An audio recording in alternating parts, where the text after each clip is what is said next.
All right, Adam Scholl here with Scholl Security Group. I'm going to do a review on the PHLster Floodlight. This is a newly released holster from PHLster that is designed to accommodate just about any modern semi-automatic pistol that is equipped with a Surefire X300 Ultra. This holster is unique in its design in that it can be worn in the appendix position with the use of the mod wing to help tuck the grip in. You can also remove the mod wing and it can be worn inside the waistband. It does not have the typical PHLster wedge that you've seen on the Spotlight. Alright, this is the Spotlight. It's actually attached to a PHLster Flex right now, but as you can see, that wedge is pretty significant, and that makes this holster right-handed only, and it also makes it more specific to the appendix position.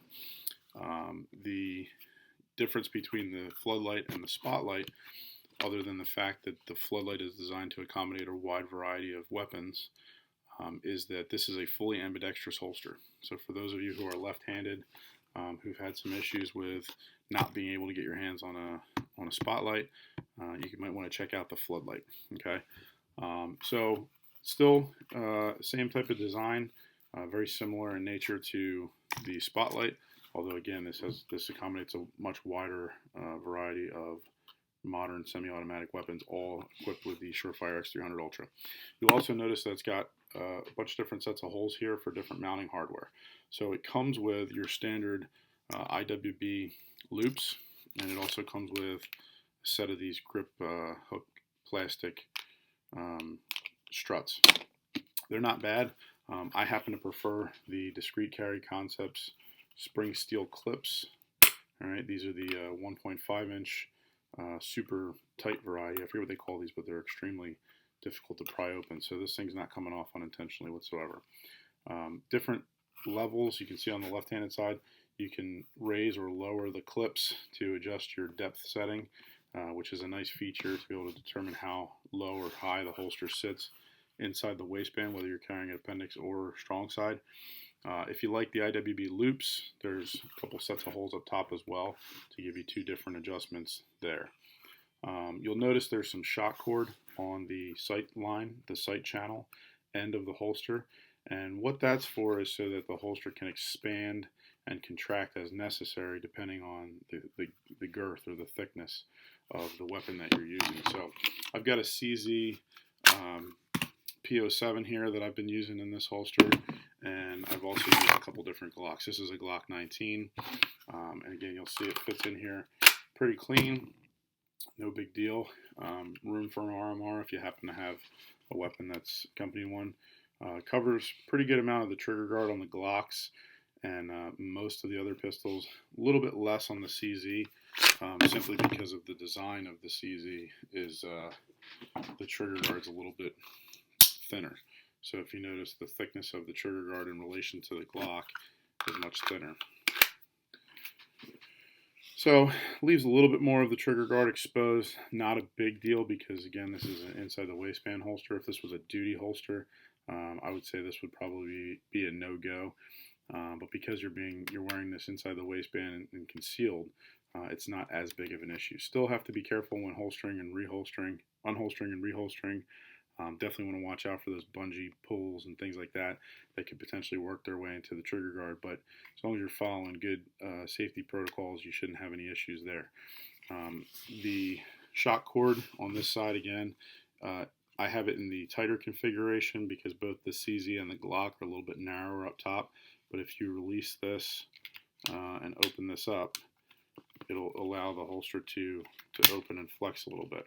Okay, so let's take the gun out of here, get it back to its original setting. This is how it comes to you from the factory with the shock cord set up like this. All right, if you want to tighten it up, you just need to pull this and tuck it underneath. There's a washer on here that helps catch on the shock cord, and you just simply, I've got giant hands, so you just simply thread it underneath and it locks into place there. And for your narrower frame pistols such as the CZ and the Glock, I think this is probably going to be the best configuration. but it is adjustable. No sweat guard on either side really, because it is fully ambidextrous. Again, no wedge.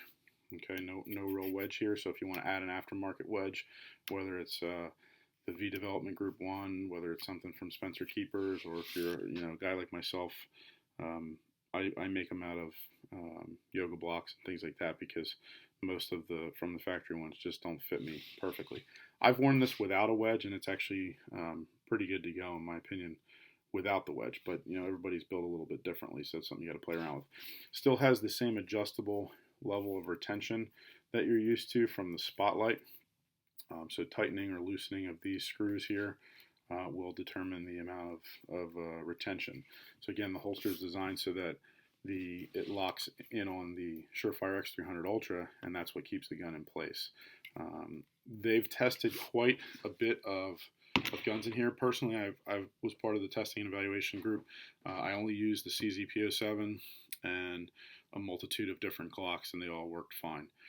I know they've tested other guns in there, the SIG 320, I believe, and quite a few others. So if you want to check out PHLster online, they'll probably have some better information for you as far as what guns they have confirmed fit in there, and if there are any that don't. All in all, it's a great option. Another great product from PHLster and Andrew Henry of Henry Holsters. These guys collaborated on this design. And if you're looking for something that you can carry a multitude of different weapons in one holster, all with the Surefire X300 Ultra, this is certainly a great option.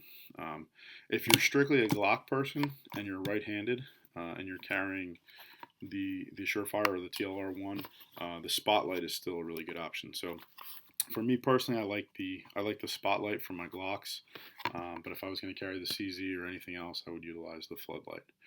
All right, if you have any questions, feel free to shoot me a message. Follow us on Facebook, Scholl Security Group, and Instagram, Scholl Security Group. Thanks.